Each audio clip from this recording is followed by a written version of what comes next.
চলতি বছরের হজ ব্যবস্থাপনায় দায়িত্বপ্রাপ্ত এজেন্সিগুলোকে 4টি গুরুত্বপূর্ণ নির্দেশনা মেনে চলার জন্য চিঠি দিয়েছে ধর্ম বিষয়ক মন্ত্রণালয়। সৌদি সরকারের এসব নির্দেশনা বাস্তবায়নে কঠোর নজরদারি থাকবে বলে জানানো হয়েছে।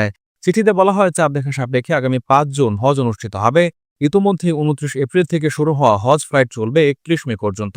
এ সময়ের মধ্যে এজেন্সিগুলোকে সৌদি সরকারের হজ বিষয়ক নীতিমালার প্রতি সর্বোচ্চ গুরুত্ব দিতে বলা হয়েছে।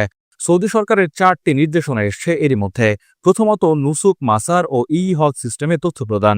প্রতিটি হজযাত্রীর সঠিক তথ্য আপলোড নিশ্চিত করতে হবে। এছাড়া হজযাত্রীদের বিমানবন্দর থেকে গ্রহণ এবং নির্ধারিত আবাসস্থলে পৌঁছে দেওয়ার ব্যবস্থা আগেভাগে সম্পন্ন করতে হবে।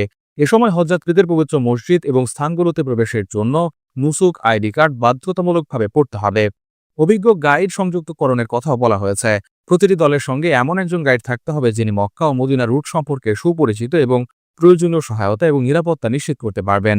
অভিযোগ বা সমস্যার সমাধানে সরাসরি 1966 নম্বরে যোগাযোগ করা যাবে, যা সপ্তাহে 7 দিন 24 ঘন্টা খোলা থাকবে।